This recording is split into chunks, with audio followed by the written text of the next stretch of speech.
El sol de invierno se derramaba como miel dorada sobre la terraza del restaurante más exclusivo de Polanco, en la Ciudad de México. El aire, aunque frío, estaba cargado con el aroma de la opulencia y el poder. Javier Montesinos, un titán del imperio inmobiliario, cuyo nombre era sinónimo de éxito y frialdad, sentía el peso de cada segundo que pasaba en esa cena de negocios. A su lado, su hijo de 8 años, Mateo, era una pequeña tormenta de resentimiento contenida en un costoso traje miniatura. El niño, obligado a acompañarlo por la ausencia de una niñera, pateaba discretamente la pata de la mesa, un acto de rebelión silenciosa que crispaba los nervios de Javier. La conversación de sus socios era un murmullo lejano, ahogado por el ruido ensordecedor de su propio fracaso como padre. De repente, la tensión se rompió. Al negarle su postre favorito, Mateo estalló, y en un arrebato de furia infantil, se giró hacia la joven camarera que retiraba su plato y le clavó los dientes en el brazo con una violencia inesperada y brutal, desatando un silencio sepulcral en toda la terraza.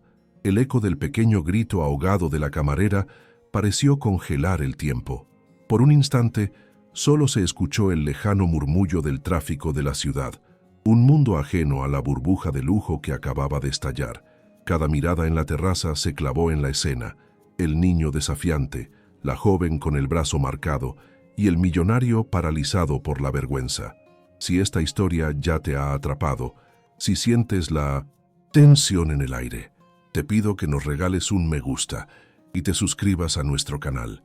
Estamos muy cerca de alcanzar nuestro sueño de los 1000 suscriptores y con tu ayuda sabemos que podemos lograrlo. Comenta también desde qué ciudad o país nos estás viendo, para que podamos sentirnos más cerca. Que Dios te bendiga por tu apoyo, que es el motor que nos impulsa a seguir creando estas narrativas que, esperamos, toquen tu corazón. Ahora, volvamos al momento que lo cambió todo. Javier Montesinos se puso de pie de un salto, su rostro una máscara de furia y humillación. El magnate, acostumbrado a controlar cada aspecto de su vida con una precisión quirúrgica, se sintió completamente expuesto. El impecable traje italiano de miles de dólares no podía ocultar la mancha de su fracaso parental. Sus socios lo miraban con una mezcla de lástima y juicio, y él podía sentir sus pensamientos como si fueran puñales afilados. Su primer instinto fue el de siempre: resolver el problema con dinero. Se preparó para reprender a Mateo con una dureza gélida y luego extender un fajo de billetes a la joven, una transacción para borrar el incidente, para comprar su silencio y restaurar el orden. Su mano ya se movía hacia la cartera, un gesto automático para apagar otro incendio en su caótica vida personal, un gesto que reflejaba la bancarrota de su alma. Pero antes de que una sola palabra pudiera salir de su boca, antes de que su dinero pudiera profanar el momento, Sofía, la camarera, hizo algo completamente inesperado. En lugar de llorar, de quejarse o de mirar a Javier con ojos acusadores, esperando una compensación, ella ignoró a todos los demás. Con una calma que desarmaba, se arrodilló lentamente hasta quedar a la altura de Mateo. Sus ojos, de un azul profundo y lleno de una extraña sabiduría, se posaron primero en la marca roja que su pequeño agresor le había dejado en la piel. No había enojo en su mirada, solo una profunda e incomprensible tristeza. El gesto silenció cualquier reprimenda que Javier estuviera a punto de lanzar, dejándolo suspendido en un limbo de confusión, observando a esta joven tratar una herida física como si fuera la manifestación de algo mucho más profundo y doloroso. Con una voz suave pero firme, que cortó el aire tenso como una caricia, Sofía miró directamente a los ojos desafiantes de Mateo y pronunció las palabras que se convertirían en el epicentro del terremoto emocional que estaba a punto de sacudir la vida de Javier. Yo sé que ese dolor que sientes por dentro es más grande que el que me causaste, dijo ella, su tono desprovisto de cualquier acusación. Mi mamá me decía que, a veces, mordemos por fuera para que nadie vea la herida que tenemos por dentro. ¿Cuál es tu herida, pequeño? Las palabras golpearon a Javier con la fuerza de una revelación divina. Quedó en shock, petrificado. No fue la mordida, fue la pregunta. Esa simple camarera, en un instante, Había visto a través de la rabieta de su hijo y había encontrado la grieta en su alma, la misma grieta que él, su propio padre, había ignorado durante años. El mundo de Javier Montesinos, un universo regido por contratos, cifras y poder, se detuvo en seco. Ignorando las miradas estupefactas de sus socios de negocios, despidió la reunión con un gesto brusco de la mano, un movimiento que valía millones de pesos en acuerdos rotos, pero que en ese instante no significaba nada. «Váyanse», ordenó, su voz un trueno contenido. El aire se llenó de una tensión palpable, mientras los hombres confundidos y ofendidos se retiraban en silencio. Entonces Javier hizo lo impensable, agarró una de las pesadas y elegantes sillas de la terraza, la arrastró por el suelo de mármol con un ruido que rasgó la etiqueta del lugar y la colocó frente a Sofía, quien todavía estaba arrodillada junto a su hijo. «Por favor», le dijo, su tono despojado de toda arrogancia, «siéntate, necesito entender». No era una petición, era una súplica. El millonario, el hombre que lo tenía, todo, estaba pidiendo ayuda a la joven a la que su hijo acababa de herir. La mente de Javier era un torbellino de recuerdos reprimidos, una presa a punto de reventar. El narrador omnisciente nos transporta años atrás, a los cimientos de su imperio. Vemos a un Javier más joven, hambriento y ambicioso, sacrificando cenas familiares por reuniones nocturnas, aniversarios por viajes de negocios. Su esposa, Elena, una mujer vibrante con la calidez del sol de Veracruz en su sonrisa, se fue apagando, lentamente en la soledad de su mansión. La culpa lo carcomía como un ácido.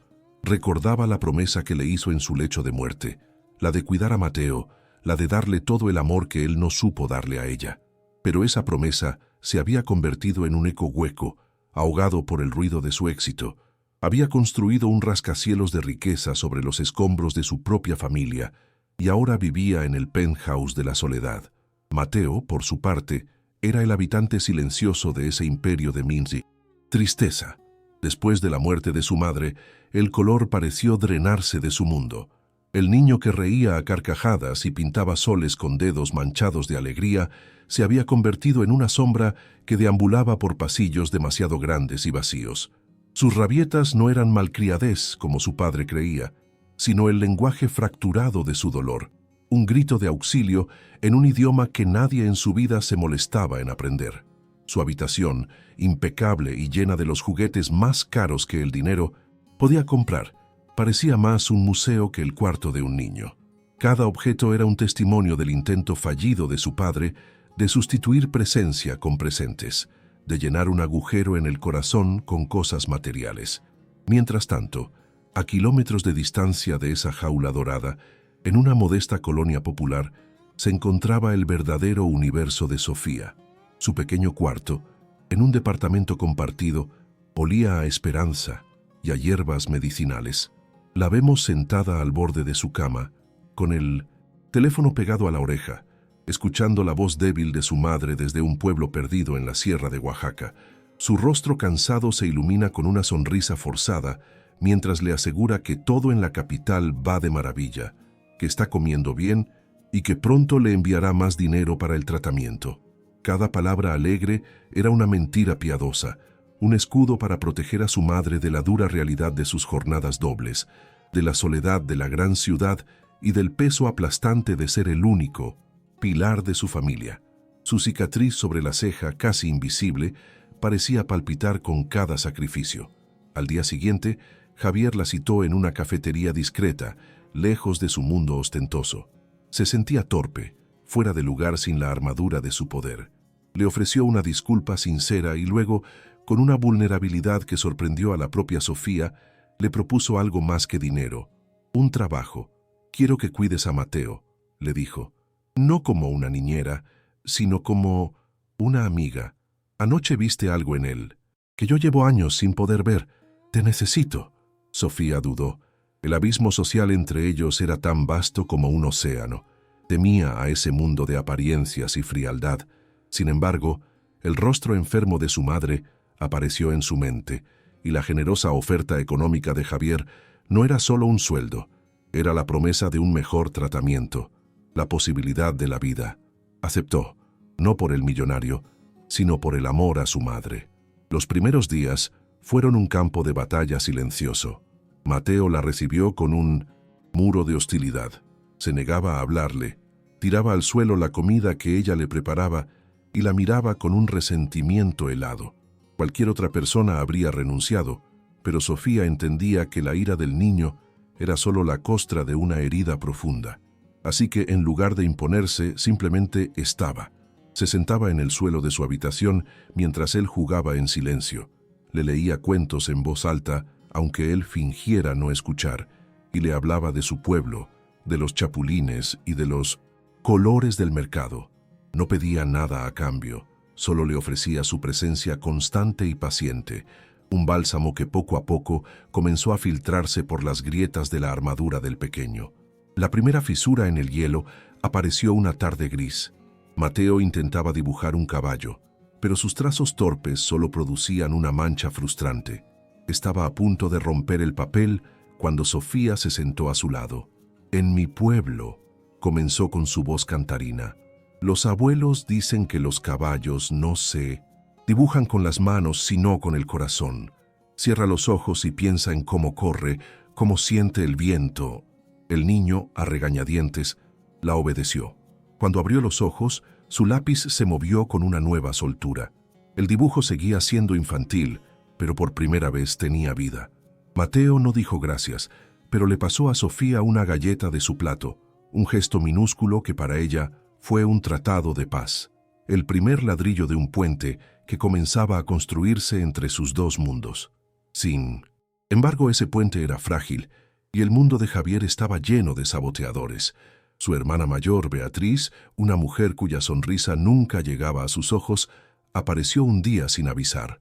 Encontró a Sofía y a Mateo en el jardín, riendo mientras hacían una guerra de lodo. La mirada de Beatriz fue puro veneno. «Javier, ¿qué hace esta muchachita aquí?», le siseó más tarde a su hermano en privado. «¿No te das cuenta de que es una trepadora? Esta gente huele el dinero a kilómetros. Querrá aprovecharse de ti y del niño». Las palabras de Beatriz, cargadas de un clasismo rancio, eran un recordatorio de que la empatía de Sofía sería vista como una estrategia por aquellos que solo entendían el lenguaje del interés y la conveniencia. La hostilidad no solo venía de la familia. Unos días después, Javier recibió una llamada del gerente del restaurante. Con un tono servil, el hombre le informó que como gesto de buena voluntad había despedido a Sofía para compensar el lamentable incidente. La reacción de Javier fue volcánica. El hombre de negocios frío y calculador resurgió, pero esta vez su furia tenía un propósito noble. Si esa joven no está de vuelta en su puesto mañana, con una disculpa formal y un aumento, me encargaré personalmente de que cada una de mis empresas y las de mis socios cancelen hasta el último evento que tengan con su cadena de restaurantes. ¿Le queda claro? Colgó el teléfono, su corazón latiendo con una fuerza protectora que no había sentido en años. Estaba defendiendo a Sofía y al hacerlo se estaba defendiendo a sí mismo. La prueba de fuego llegó durante un paseo por el bosque de Chapultepec. Intentando recrear un recuerdo feliz con su madre, Javier llevó a Mateo al lago. Pero la vista de las lanchas y el olor a algodón de azúcar desencadenaron una crisis en el niño. Abrumado por el dolor de la ausencia, Mateo se soltó de la mano de su padre y corrió, perdiéndose entre la multitud del domingo. El pánico se apoderó de Javier, un miedo visceral y helado que le robó el aliento. Gritó el nombre de su hijo, su voz rota por la desesperación. Sofía, sin dudarlo, tomó el control. Organizó a los guardias, le dio a Javier instrucciones claras y coordinó la búsqueda con una calma asombrosa. En esa hora de angustia compartida, buscando desesperadamente al niño que ambos amaban, ya no eran un jefe y su empleada. Eran dos almas unidas por un mismo miedo, un mismo propósito. Después del pánico en Chapultepec, una calma frágil pero tangible se instaló en la mansión de los Montesinos. El terror compartido de perder a Mateo los había soldado de una manera inesperada. Javier miraba a Sofía ya no como una empleada, sino como un ancla, una cómplice en la aterradora y maravillosa tarea de criar a su hijo. El alivio de encontrar al niño, asustado pero a salvo, escondido detrás de un puesto de algodones de azúcar, había disuelto las últimas barreras entre ellos. Esa noche, por primera vez, Javier no se sintió como un millonario, con su personal, sino como parte de un equipo, de una extraña y naciente unidad familiar que se había forjado en el crisol del miedo. La inmensa casa, por fin, comenzaba a sentirse menos como un mausoleo y más como un hogar. La rutina de la casa cambió drásticamente, reflejando la transformación interna de su dueño. Las cenas formales en el comedor con capacidad para 20 personas fueron abandonadas. Ahora, los tres se reunían en la amplia y moderna cocina, compartiendo platillos sencillos que Sofía preparaba con la ayuda de un entusiasta Mateo. Una noche, mientras Sofía contaba una leyenda de su pueblo sobre un colibrí que llevaba mensajes de amor a las estrellas, Mateo soltó una carcajada tan pura y sonora que retumbó en el silencio de la mansión. Javier, al escucharla, sintió que una ventana se abría en la habitación oscura de su corazón, dejando entrar un rayo de luz que no había sentido en 5 largos y solitarios años. Esa risa era la prueba de que la redención, quizás, era posible. El imperio inmobiliario de Javier comenzó a sentir su ausencia. Las juntas se posponían, los socios internacionales recibían respuestas tardías. El hombre que una vez había declarado que el tiempo es dinero, ahora lo invertía en la única empresa que de verdad importaba. Se le veía en las tardes, sentado en una pequeña mesa del cuarto de juegos, declinando llamadas de miles de dólares para enseñarle a Mateo a dividir, o simplemente para escucharlo hablar sobre su día. Sus colegas no lo entendían, susurraban que había perdido el toque, que esa muchacha de pueblo lo había ablandado. Pero Javier nunca se había sentido más fuerte, porque su nueva riqueza no se medía en acciones de la bolsa, sino en los destellos de felicidad en los ojos de su hijo. Sofía, por su parte, trajo consigo el alma del sur a los muros estériles de la mansión. La casa comenzó a oler a canela y chocolate de metate, a flores frescas que ella misma cortaba del jardín. Le enseñó a Mateo a hacer alebrijes con minonesí, cartón y pintura, llenando los rincones grises con criaturas fantásticas y coloridas. Javier los observaba desde la distancia, con una mezcla de gratitud y una punzada de dolor. Cada gesto de ternura de Sofía hacia Mateo era un recordatorio de Elena, de la calidez que él había dejado enfriar. Veía en la joven no un reemplazo, sino un eco del amor que había perdido, una segunda oportunidad que sentía que no merecía, pero que abrazaba con una desesperación silenciosa. La paz, sin embargo, es a menudo el preludio de la tormenta. Una noche, mientras leían un cuento antes de dormir, Mateo tosió, una tos seca y pequeña que apenas interrumpió la historia. Javier, cuyo instinto paternal estaba ahora en alerta máxima, sintió una descarga de ansiedad helada. Colocó su mano en la frente del niño, pero no sintió calor.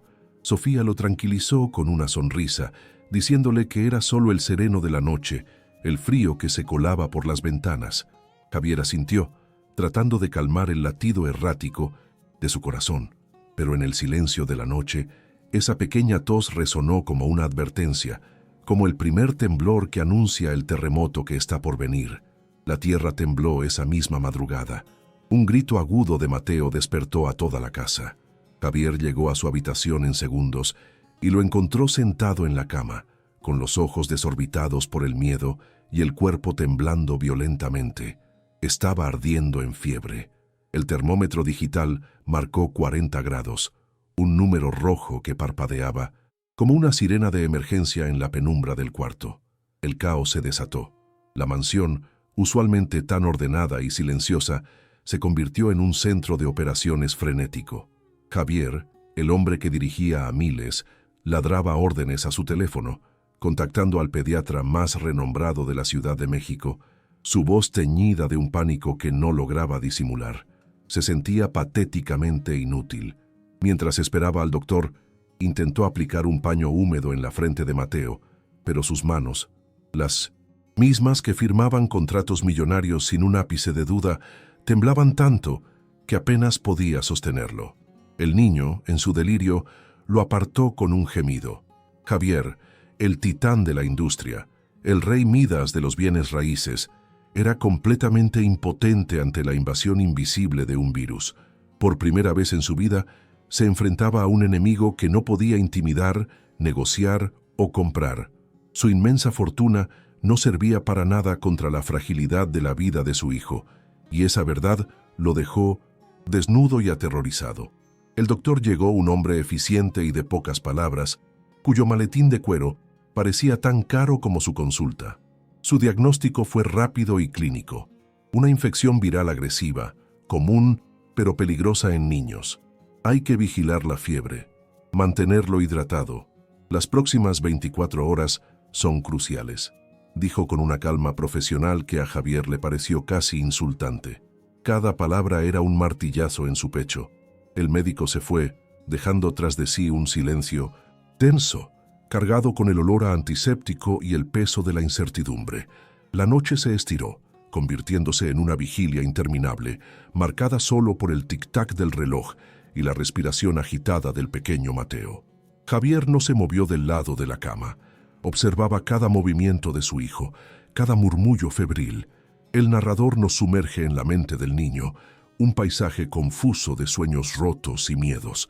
Mateo veía monstruos de sombras en las esquinas de su habitación y sentía que se ahogaba en un mar de calor. Su padre intentaba hablarle, pero su voz sonaba lejana y distorsionada.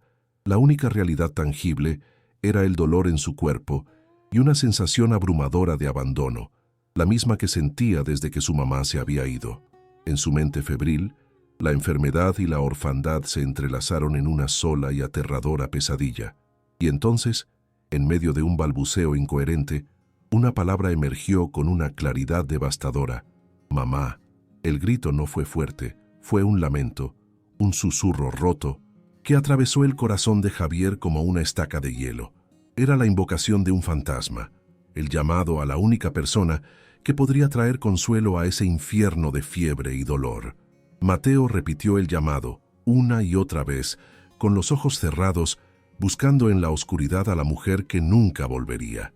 Cada mamá era una acusación, un recordatorio del fracaso de Javier, de su incapacidad para llenar el vacío que Elena había dejado. El hombre se derrumbó. Intentó abrazar a su hijo, decirle: papá está aquí, pero Mateo en su delirio lo rechazó. Quiero a mi mamá, sollozó, su pequeño cuerpo convulsionando por el esfuerzo. Javier se retiró como si lo hubieran abofeteado. Se dejó caer en un sillón en la esquina de la habitación, un gigante vencido. La fachada de control se hizo añicos, revelando al hombre aterrorizado que había debajo. Apoyó la cabeza entre las manos, derrotado, escuchando el llanto de su hijo como la banda sonora de su propia condena. En ese momento se odió a Miatsinsei, sí mismo, con una intensidad que nunca había conocido. Fue entonces cuando Sofía, que había permanecido en un segundo plano, preparando tés de hierbas y cambiando las sábanas empapadas de sudor, se adelantó. No dijo nada. Simplemente caminó hacia la cama con una serenidad que parecía emanar de otro mundo. Su presencia cambió la energía de la habitación, reemplazando el pánico de Javier con una atmósfera de calma y competencia silenciosa. Se sentó en el borde del colchón y con una delicadeza infinita apartó el cabello húmedo de la frente de Mateo. Su toque no era el de una empleada, era el de una guardiana, el de alguien que entiende el lenguaje del dolor. Y entonces comenzó a cantar. Una melodía antigua, suave y melancólica brotó de sus labios. La canción no tenía la perfección de una artista, sino la pureza de una tradición transmitida de corazón a corazón. Era una nana, un arrullo tejido con notas que hablaban de ríos, de lunas y de la certeza de que el amanecer siempre llega. La voz de Sofía llenó el silencio, no para ahogar el llanto de Mateo, sino para acunarlo, para darle un lugar seguro donde reposar su sufrimiento. La melodía se extendió por la habitación como una niebla sanadora, envolviéndolo todo en su abrazo sonoro. Como por arte de magia, el cuerpo tenso de Mateo comenzó a relajarse. Su llanto se convirtió en un suave gemido y luego en silencio. Giró instintivamente su cabeza hacia el origen de la música, buscando el calor de esa voz. Su respiración, antes agitada y superficial, se hizo más profunda y regular. La canción era un ancla en su mar de delirio, una mano familiar en la oscuridad. Se estaba rindiendo al sueño, no a un sueño febril y atormentado, sino a uno pacífico, protegido por la muralla invisible de esa antigua nana. Javier, desde su rincón de derrota, levantó la cabeza. Al principio, el sonido era solo un alivio, pero a medida que la melodía se desarrollaba, una sensación de extrañeza glacial recorrió su cuerpo. Se le erizó la piel. Conocía esa canción. Cada inflexión, cada pausa, cada nota ascendente estaba grabada en lo más profundo de su memoria. Era imposible. Hacía 5 años que no la escuchaba, desde que la voz que la cantaba se había apagado para siempre.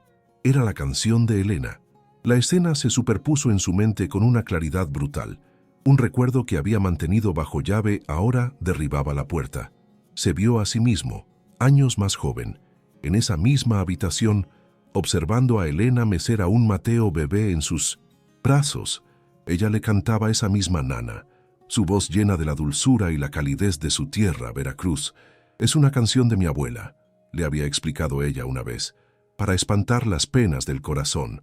La canción no era solo una melodía, era un fragmento del alma de su esposa. De vuelta en el presente, la realidad lo golpeó con la fuerza de un tren. La habitación parecía girar. Miró a Sofía, que seguía cantando con los ojos cerrados, ajena a la tormenta que había desatado dentro de él. ¿Cómo? ¿Cómo podía ella, una muchacha de Oaxaca, que había entrado en sus vidas por un accidente violento, conocer el secreto más íntimo de su matrimonio, la reliquia más sagrada de su amor perdido? La coincidencia era tan astronómica, tan improbable, que parecía una intervención del destino o una broma cruel del universo. Esperó con el corazón en un puño hasta que la última nota de la canción se desvaneció en el aire y Mateo estuvo profundamente dormido. Siguió a Sofía fuera de la habitación, sus pasos silenciosos sobre la alfombra. En el pasillo, iluminado solo por una tenue luz de noche, la detuvo suavemente por el brazo. Su propia voz le sonó extraña, un susurro ronco y quebrado. «Esa canción», comenzó, luchando por encontrar el aire. ¿De dónde la conoces?» La pregunta quedó flotando entre ellos, cargada con el peso de 5 años de luto y una vida de secretos. Sofía se giró, su rostro mostrando sorpresa ante la intensidad de su mirada. Instintivamente, llevó una mano a la pequeña y pálida cicatriz que cruzaba su ceja, un gesto nervioso que él nunca le había visto hacer. «Era de mi papá», respondió ella con una voz apenas audible. «Él me la cantaba todas las noches antes de dormir». La simplicidad de su respuesta solo profundizó el misterio y el pavor que comenzaban a apoderarse de Javier, quien sentía que estaba al borde de un abismo, a punto de descubrir una verdad que lo cambiaría todo para siempre. «Mi padre era de un pueblito cerca de Papantla, en 1900. Veracruz», continuó Sofía, su mirada perdida en el recuerdo. Decía que esa canción era mágica. Y entonces, con una voz llana y desprovista de autocompasión, le contó la historia de su cicatriz. Le habló de una noche de lluvia torrencial, de una carretera oscura y resbaladiza. Le habló de un tráiler que invadió su carril, de un destello de luces cegadoras y del sonido del metal retorciéndose. Ella tenía solo 10 años y viajaba en el asiento trasero. Su padre murió en el acto. La cicatriz era el único recuerdo físico que le quedaba de él. Luego, Sofía le dio a la nana su segundo y más profundo significado. Le contó cómo, en los meses de oscuridad que siguieron al accidente, su madre, con el corazón roto, le cantaba esa misma canción. «Ya no era para dormir», explicó Sofía, una lágrima solitaria rodando por su mejilla. «Era para recordar, para enseñarme que aunque la gente que amamos se va, su amor se queda con nosotros, como una canción que nunca se olvida». Cada palabra era una pieza de un rompecabezas que Javier no quería armar, porque la imagen que emergía era la de su propia monstruosidad. Veracruz, una noche de lluvia, un accidente en la carretera, una canción para el dolor. La mente de Javier conectó los puntos con una velocidad aterradora. El aire se le escapó de los pulmones. La fortaleza que había construido a su alrededor durante 5 años, ladrillo a ladrillo de negación y culpa, se derrumbó en un instante. Cayó de rodillas en medio del pasillo, el sonido de sus rodillas golpeando el mármol resonando en el silencio. Un sollozo gutural, animal, brotó desde lo más profundo de su ser, y las lágrimas que había represado por tanto tiempo finalmente lo inundaron. Yo iba manejando, confesó entre jadeos, las palabras saliendo a trompicones envenenadas por el secreto. El accidente de Elena fui yo. La confesión se derramó sin control. Le contó que estaban discutiendo, que ella le reprochaba su ausencia, que él, en un acto de arrogancia y enojo, desvió la mirada de la carretera para leer un mensaje de trabajo en su celular. Un segundo, solo un segundo fue suficiente para destruir su mundo. Le confesó cómo había usado a sus abogados y su influencia para alterar el peritaje, para borrar su culpa del registro oficial y convertirlo en una víctima más de una trágica fatalidad. Levantó la vista hacia Sofía, con el rostro desfigurado por el llanto y la autocompasión. Esperaba ver en sus ojos el reflejo de su propia miseria. Asco, odio, desprecio.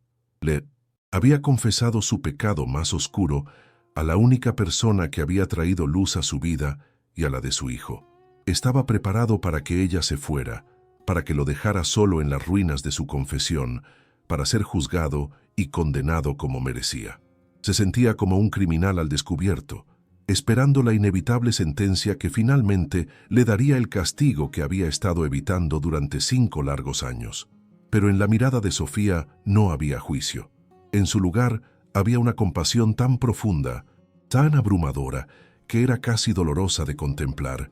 Sin dudarlo se arrodilló frente a él, su uniforme de trabajo rozando el suelo de mármol italiano. El gesto reflejaba aquella primera vez en la terraza, cuando se arrodilló ante el dolor de un niño. Ahora se arrodillaba ante el dolor de un hombre, reconociendo que en el fondo ambas heridas provenían de la misma fuente, la pérdida y el amor. Su empatía no distinguía entre un niño herido y un hombre roto. Con una ternura que lo desarmó por completo, ella tomó las manos de Javier entre las suyas. Sus manos eran cálidas y firmes, un ancla en medio de su naufragio emocional.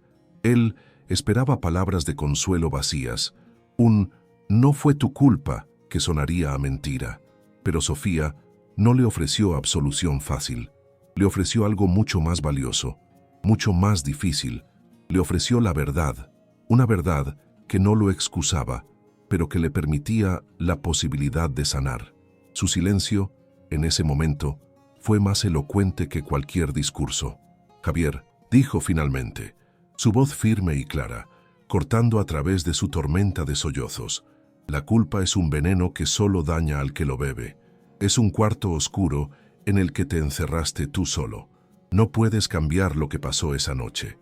Sus palabras no eran suaves, eran directas, forzándolo a enfrentar la inutilidad de su autoflagelación, la esterilidad de su sufrimiento.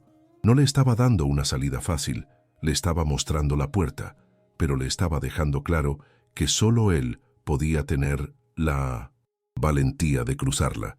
Y entonces pronunció la frase que lo reconstruiría. «La culpa no la traerá de vuelta», afirmó, mirándolo directamente a los ojos, obligándolo a aceptar la irrevocable realidad de la muerte de Elena.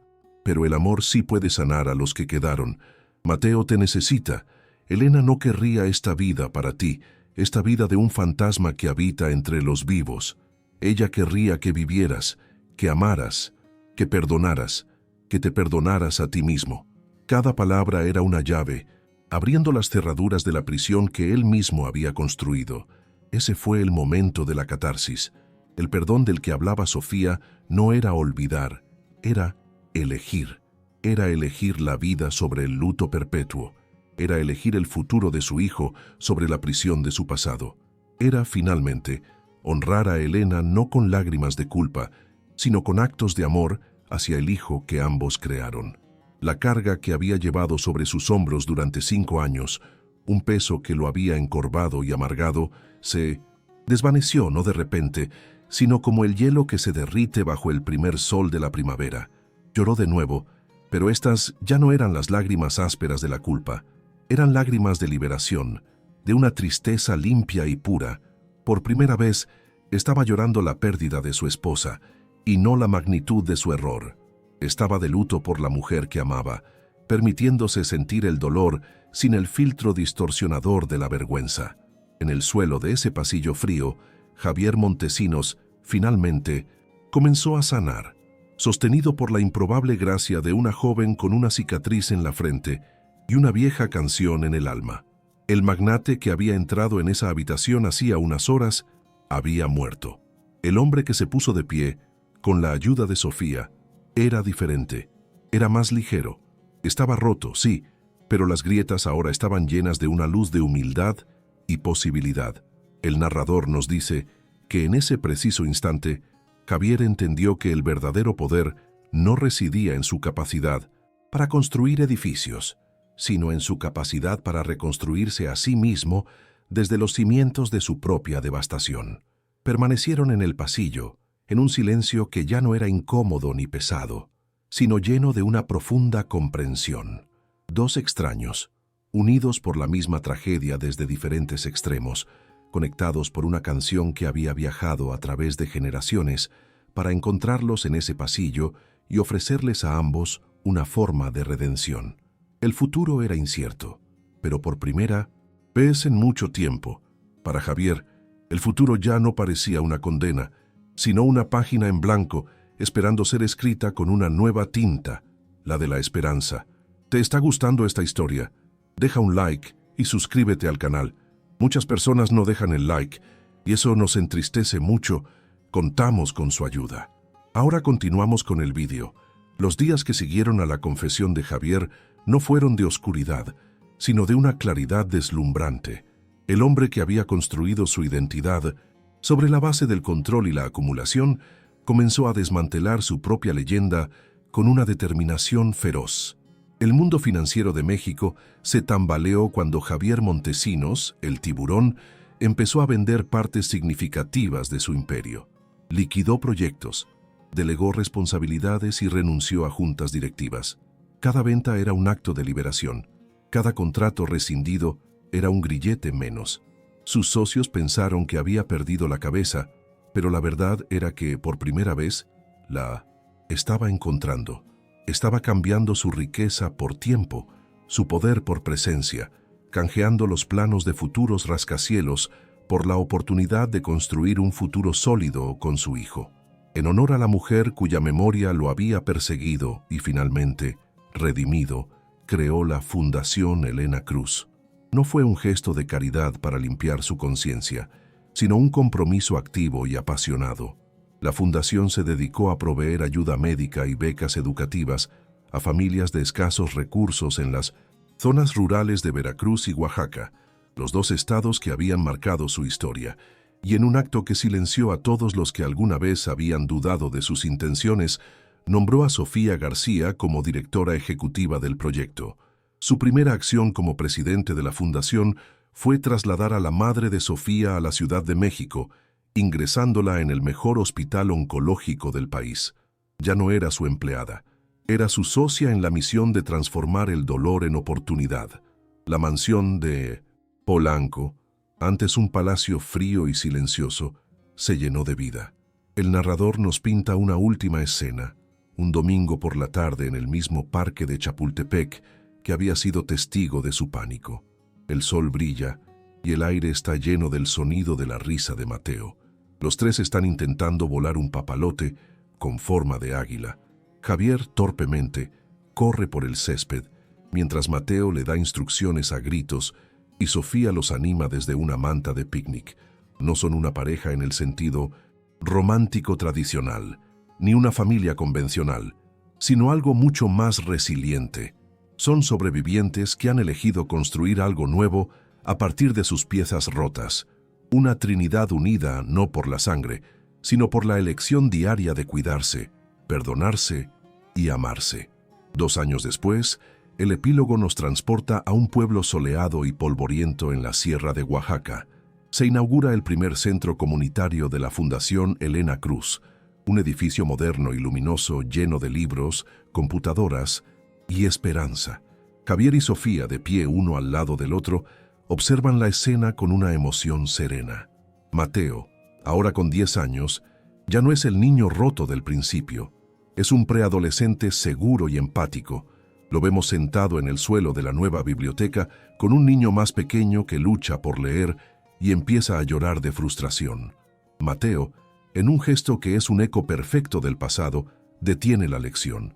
Se arrodilla frente al niño, lo mira a los ojos con una seriedad tierna y le pregunta con la voz clara de quien conoce la respuesta: ¿cuál es tu herida? La cámara se aleja lentamente de esta escena, dejando que la pregunta flote en el aire. El ciclo se ha completado. La empatía que Sofía le ofreció a Mateo en una terraza de lujo, ahora es la semilla que Mateo planta en la tierra fértil de su propia comunidad. Javier aprendió que el legado más grande que podía construir no estaba hecho de acero y cristal, sino de bondad y segundas oportunidades. Sofía demostró que el corazón más humilde puede albergar la sabiduría más profunda. Y juntos, esta improbable familia nos enseña que las cicatrices no tienen por qué ser un recordatorio del dolor, sino un mapa que nos muestra el camino de vuelta a casa, a nosotros mismos y a los demás. ¿Crees que es posible perdonar los errores del pasado para construir una familia mejor? Deja un like si crees que el amor verdadero siempre encuentra el camino. Suscríbete para más historias donde la bondad triunfa. Comenta: la familia es todo, sí. ¿Tú también crees en las segundas oportunidades?